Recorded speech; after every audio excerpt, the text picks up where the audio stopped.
Yo tout le monde, c'est Mou, ça faisait un petit moment qu'on s'était pas vu, j'avais dû faire une petite pause de 1 mois suite à un changement d'horaire en fait au niveau professionnel, mais je suis à nouveau de retour. お前はもう死んでいる。何？ Sans plus tarder, j'ai vraiment hâte de vous présenter cette série, j'en ai entendu beaucoup parler sur internet, il fallait vraiment que je voie ça de mes propres yeux, c'est Jagan. Donc on est sur un 14 tomes, on a l'intégrale de la série juste ici. Il y a beaucoup de choses à dire, il y a énormément de points positifs qui m'ont beaucoup plu et il y a quelques points négatifs qui m'ont carrément choqué en fait. Jagan, avant de commencer, peu importe ce que je vais dire, on est sur une série avec un public très averti, donc ça, méfiez-vous. Si vous êtes un petit peu plus jeune, que vous venez de finir un Naruto ou vous êtes en train de lire One Piece ou un Fairy Tail, je pense pas que Jagan soit très adapté pour vous.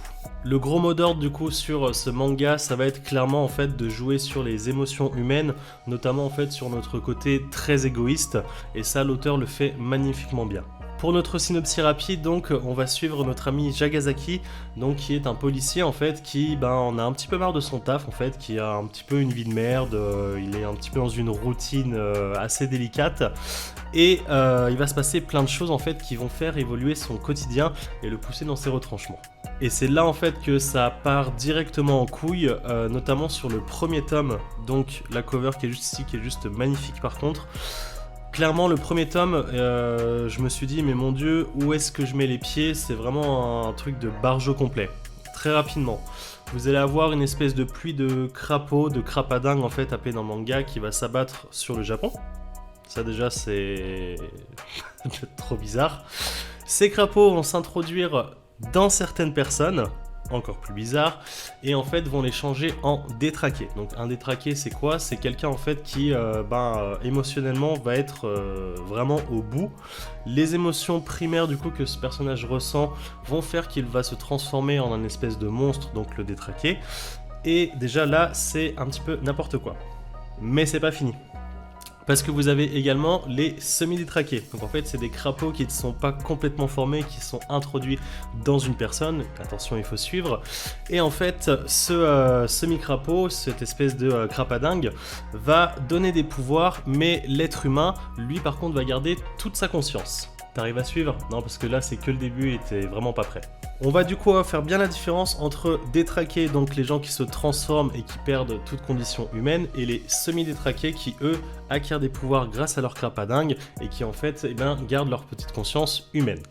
Ces semi-détraqués vont du coup se battre contre les détraqués, et là, c'est là où le truc le plus fou arrive, c'est qu'en fait, chaque semi-détraqué a un espèce d'oiseau, donc pour notre Jagasaki national, ça va être une petite chouette, qui va lui expliquer que pour ne pas devenir un détraqué complètement, il va devoir prendre quelque chose pour ralentir un petit peu la mutation. Et c'est là où t'es vraiment pas prêt. Pour ralentir la mutation, rien de mieux qu'une petite injection, qu'un petit médicament. Non, on va beaucoup plus loin. Tout simplement, la chouette de Jagasaki va pondre une boule de merde.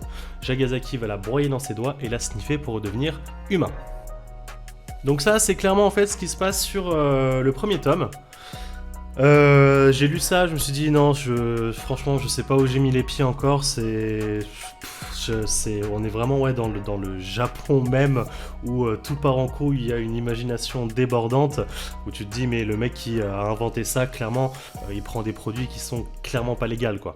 Mais bon, on va essayer de pousser un petit peu plus la réflexion et en fait, au fur et à mesure du manga, on se rend compte qu'il y a un véritable développement, une véritable recherche en fait sur les émotions humaines et où on est même à se poser la question de nous. Qu'est-ce qu'on ferait en fait à la place de ce héros, parce qu'il va y avoir une multitude de choix en fait qui vont s'imposer à lui et on se dit mais ouais en fait limite on arrive à se rendre compte que nous-mêmes on est de sacrés connards. Une série en 14 tomes du coup qui se lit très vite et très bien. Vraiment j'ai adoré, je l'ai dévoré en quelques semaines et je regrette mais alors absolument pas mon achat, même si j'étais très sceptique par rapport à la lecture du premier tome. Premier point positif, du coup, les couvertures. Donc on revoit ce fameux premier tome avec ce mélange de couleurs qui est juste incroyable, je trouve. Les couvertures, c'est assez varié, mais on joue quand même énormément, là par exemple sur la couverture du tome 2, sur ce mélange de couleurs en fait qui est juste incroyable. Deuxième point positif, et ça vraiment c'est la force du manga, c'est sur le côté scénario en fait, je trouve ça mais super bien recherché. Par rapport à ce côté du coup donc vraiment égoïsme de l'humain qu'on essaie de faire ressortir par rapport aux choix qu'ils vont pouvoir faire ou avoir. C'est sur ce point-là une masterclass. Clairement, c'est vraiment le gros point et la grosse force de cette série. Troisième point positif, le dessin, tout simplement magnifique. Il y a un taux de détail qui est juste hallucinant. J'ai vraiment beaucoup aimé aussi bien le lire, aussi bien regarder chaque détail sur chaque planche. Donc ça, c'est vraiment très bien pour ce manga. Il y a vraiment un gros travail artistique qui a été fait sur ce titre. On passe au point négatif, du coup, il y en a deux gros points en fait que j'ai relevé sur le manga.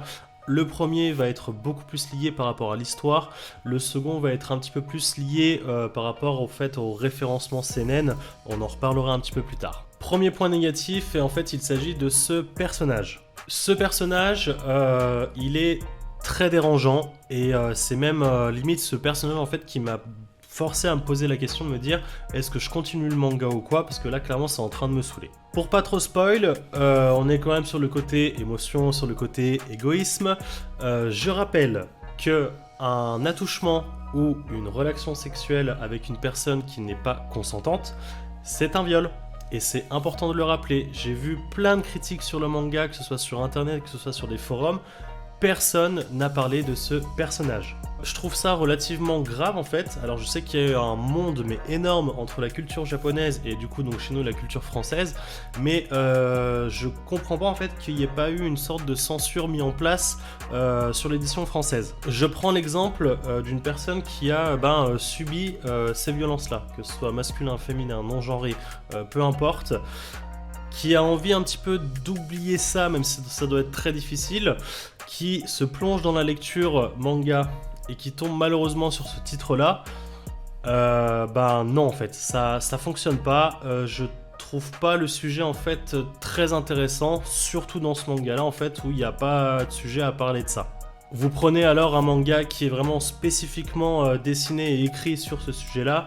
Pourquoi pas carrément, je pense que c'est intéressant d'en parler. Sur Jagan, il n'y avait pas intérêt en fait à mettre en place ce personnage, je trouve, sachant que c'est totalement gratuit, glauque, gore, c'est vraiment ultra dérangeant. Donc ça c'est le gros point négatif de la série. Le deuxième point négatif, et on va du coup s'aventurer beaucoup plus sur l'éventail seinen, je trouve que la mention en fait où on peut heurter un public sensible, elle n'est pas assez mise en avant. Jagan, on est sur un manga qui est quand même relativement très violent, avec un taux de détail qui est très bien dessiné, et du coup sur certaines scènes on peut se poser certaines questions. D'avoir une mention, donc je sais pas si on va bien voir à la cam, mais juste au-dessus du code barre, ouais c'est un peu flou, bon tant pis, mais qui nous avertit que le contenu peut heurter la sensibilité de certains lecteurs. Ouais, on a une grande couverture, on a une façade, on a une autre grande couverture, et il y a genre que ça qui est dédié à nous avertir. Je trouve ça un petit peu dommage. Je me mets dans l'impôt d'un jeune qui a envie de se lancer dans le seinen. Alors je vais prendre deux opposés, mais pour bien comprendre, un mec qui vient de finir Fairy Tail où c'est tout beau tout rose, où il y a ce fameux pouvoir de l'amitié. Je dis pas que c'est nul ou quoi, j'aime bien Fairy Tail, mais qui passe de Fairy Tail et qui se dit bah tiens je vais lancer un petit peu mon côté seinen et je vais me mettre sur Jagan. Je pense pas que ce soit une bonne solution. Après, je sais qu'il y a plein d'autres titres où la mention est très petite. Je pense notamment aux éditions Glénat sur Berserk, où on a une toute petite phrase en dessous de la couverture où c'est pour public averti. C'est bien de le mettre, mais je pense que c'est pas assez mis en avant pour quelqu'un qui s'y connaît pas trop, qui a envie de se lancer dans le seinen et qui en fait va se retrouver à un monde qui va clairement remettre en question toute sa vie quoi. Enfin voilà, c'était mon petit coup de gueule du coup sur la série. Après, voilà, la série clairement, je la recommande à 2000% pour quelqu'un qui est un petit peu plus grand, qui a un petit peu plus de maturité, un petit peu plus de recul sur les situations, qui peut se remettre un petit peu en question plus facilement.